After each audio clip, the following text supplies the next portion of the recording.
right, here we go. Pretty clear. And do I take it from coming out? Tonight we're shooting Neil Armstrong's descent down the ladder, trying to recreate the famous televised footage of him saying the famous line when he stepped on the moon for the first time. Meeting. Mark. 20 seconds and counting.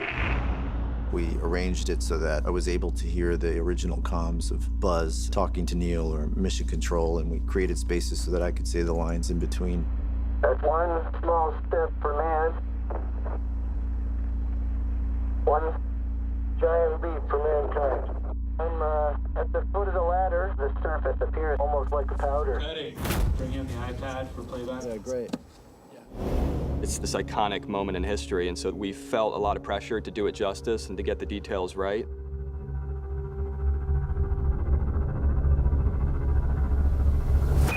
Keep an eye on your fuel. Continuous burn time is limited to 900 and...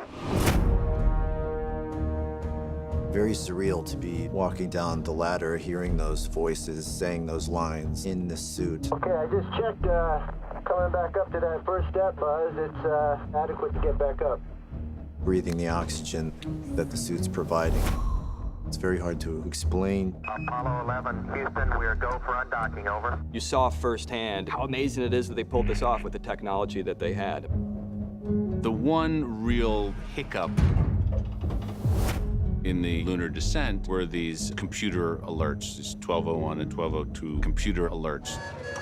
Program alarm. What's a 1202 alarm? The computers they had there obviously much less powerful than in your microwave, but that was how they got to the moon and back. Altitude lights on. We don't have radar data.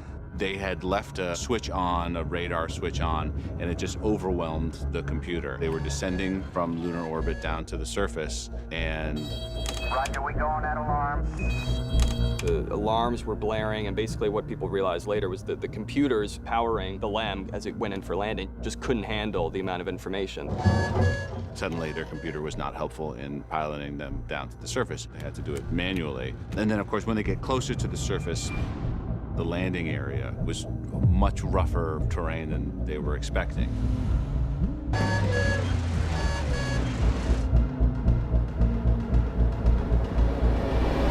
Houston, Tranquility Base here. The Eagle has landed.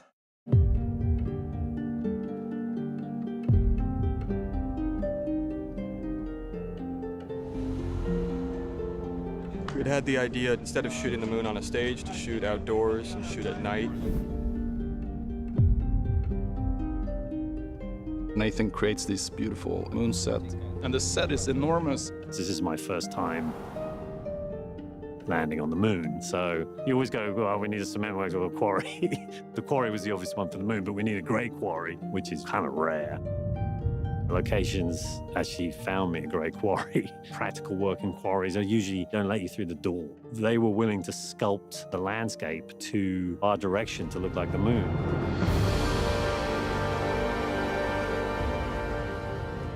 Locations like that, part of the joy of getting to tell this story. There was a lot of pressure to get that right. And we're just trying to be as authentic as possible, but also trying to put a stamp on it that's unique to the movie. We were shooting with lights that Linus, our cinematographer, had created to try and simulate sunlight. We were shooting with IMAX cameras. We went through movies and photography from NASA, and the lenses we're using are actually the same lenses that they used on the moon when they took the still photos. We're using the same film stock to shoot the moon. I was talking with astronauts who had walked on the moon, and they told me it was the most clear-eyed they had ever been in their lives. As though they'd just gotten a shot of adrenaline. It was like an awakened dream. They could hear everything better, they could see everything better, everything was crystal clear, and yet their heart was going a million miles a minute. We don't want to use CG, and the lunar lander couldn't have stood by itself. It was built for moon's gravity. The lunar module is incredibly flimsy piece of machinery. It's designed to be as light as possible. But you sit with construction, you sit with my teams, and we figure out how to make it structurally sound and safe that someone can get into it and climb the ladder. There's so many logistical items, just even building something that size, trunking it, getting it into the quarry, standing it, making it wind resistant.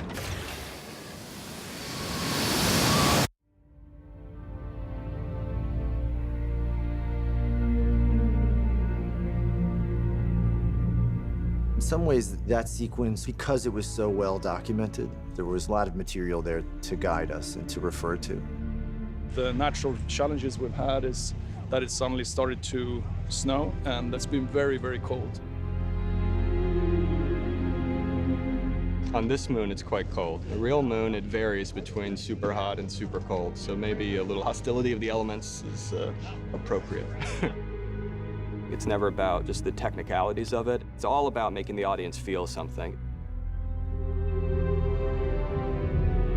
That heightened level of consciousness. Because there is, in history, no more cosmic, grand, expansive adventure.